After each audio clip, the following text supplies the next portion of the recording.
You can all see what Putin is doing every night, massive drone attacks.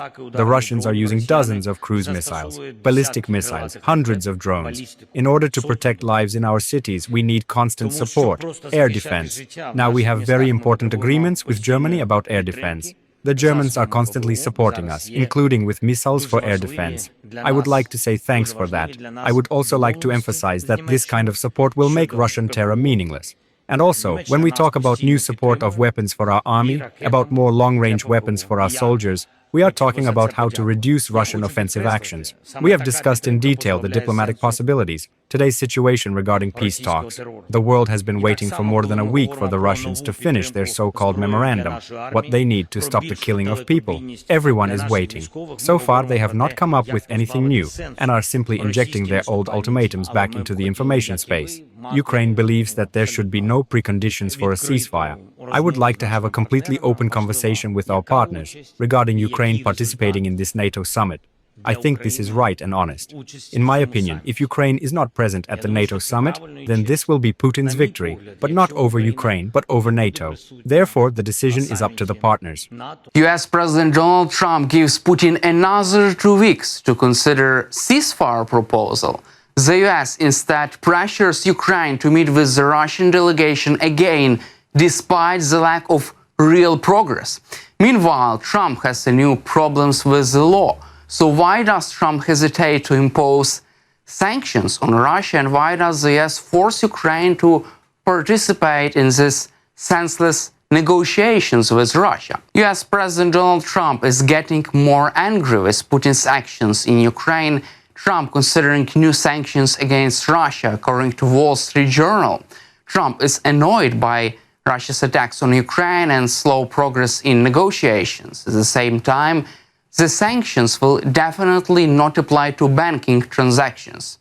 In this way, the US wants to force Putin to make concessions.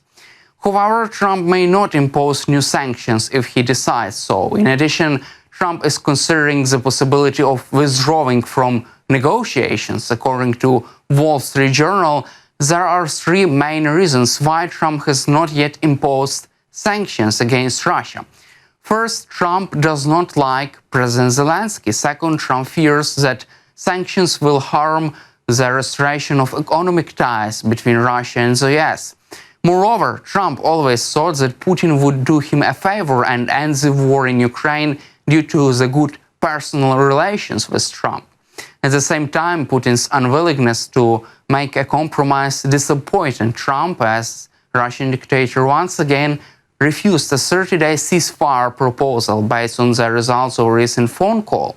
Moreover, Trump said Wednesday that he is very disappointed over Russia's airstrikes on Ukraine. However, Trump still gives Putin another 2 weeks to consider the ceasefire proposal. Do you believe the Russians are being disrespectful when they say that your criticisms of Putin are simply an emotional response? And do you still believe that Putin actually wants to end the war? I can't tell you that, but I'll let you know in about 2 weeks. Within 2 weeks, we're going to find out very soon.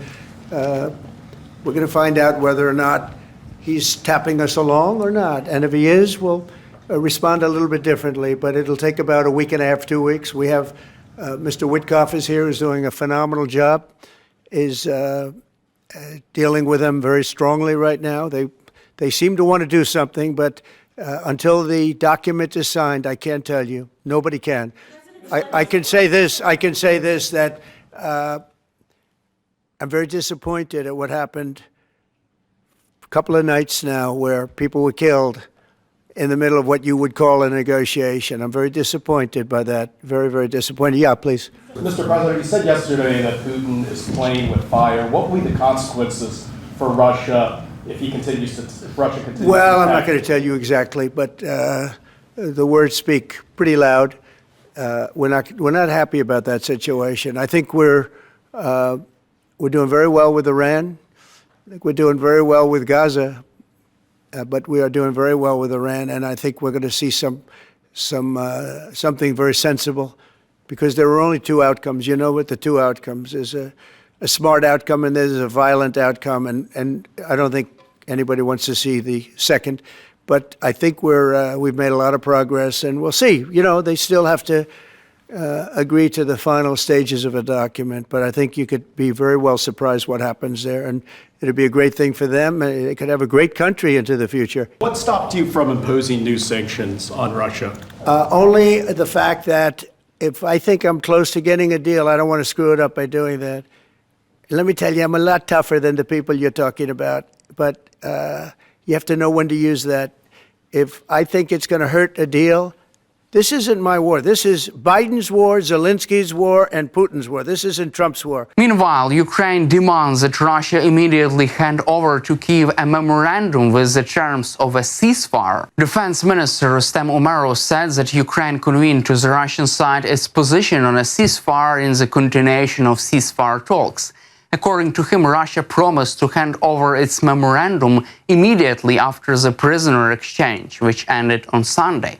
Quote, "We call on the Russian side to immediately fulfill this promise and stop trying to make the meeting destructive.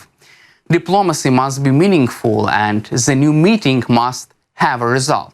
Foreign Minister Andriy Sybiha also says that Russia should immediately hand over its memorandum and not wait for the meeting on Monday. As we know, the US pushed Ukraine to conduct another meeting with the Russians in Istanbul this Monday, despite the fact that Russians didn't agree to a ceasefire nor made any kind of compromises.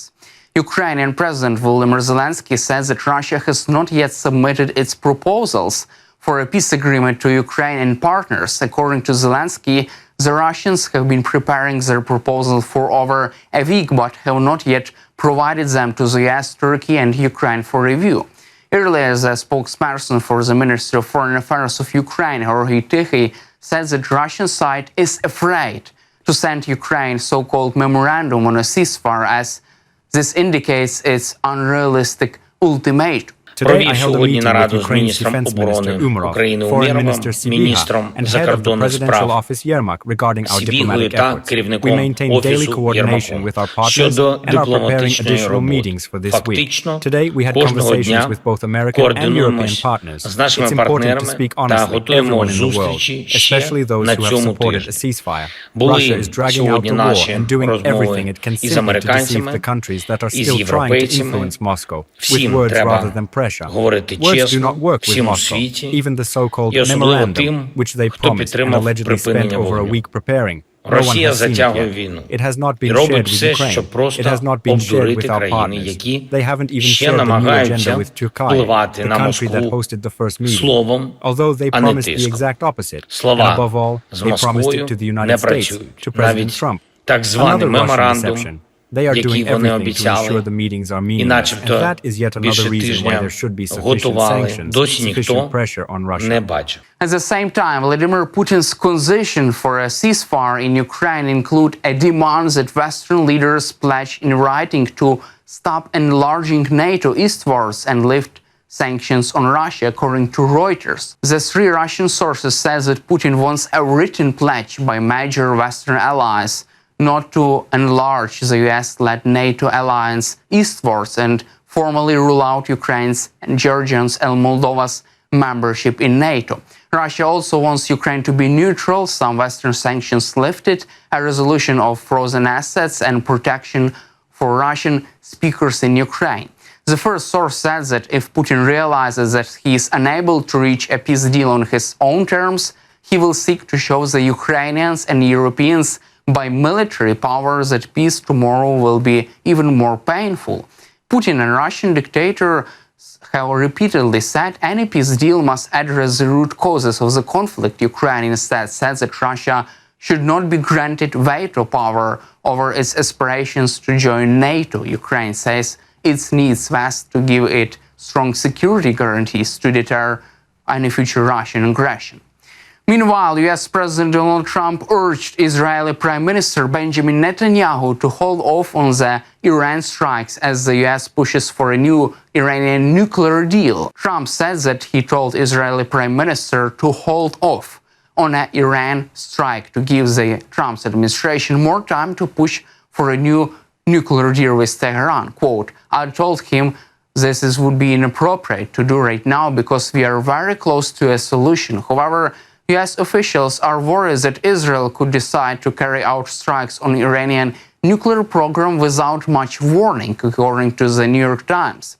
US intelligence believes that Israeli government could make the preparation to carry out an attack in as little as 7 hours before, which would leave the American side little time to attempt to pressure Prime Minister Netanyahu. The US intelligence officials doubt the efficacy of the unilateral strike by Israel, and Israeli officials are said to believe that the US would have no choice other than to assist if Tehran were to strike back. Israeli officials have told Washington that a strike could be carried out even if a nuclear agreement is reached between the US and Iran, according to the New York Times. We're doing very well with Iran. I think we're doing very well with Gaza, but we are doing very well with Iran, and I think we're going to see something very sensible, because there are only two outcomes. You know what the two outcomes is: a smart outcome and there's a violent outcome, and I don't think anybody wants to see the second. But I think we've made a lot of progress, and we'll see. You know, they still have to agree to the final stages of a document, but I think you could be very well surprised what happens there, and it'd be a great thing for them. They could have a great country into the future. Yeah. President, back on Iran, did you warn Prime Minister Netanyahu against taking some sort of actions that could disrupt the talks there in a phone call last week? Well, I'd like to be honest. Yes, I did. Next question, please. Just matter on sanctions. I did, yeah. If Senate Republicans want to push It's not a warning. I said I don't think it's appropriate. What exactly did you tell him? Did I you just said caution I him? don't think it's appropriate. We're having very good discussions with him, and I said I don't think it's appropriate right now, because if we can settle it with a very strong document, very strong, with inspections and no trust. I don't trust anybody. I don't trust anybody. So no trust. I want it very strong, where we can go in with inspectors, we can take whatever we want, we can blow up whatever we want, but nobody getting killed.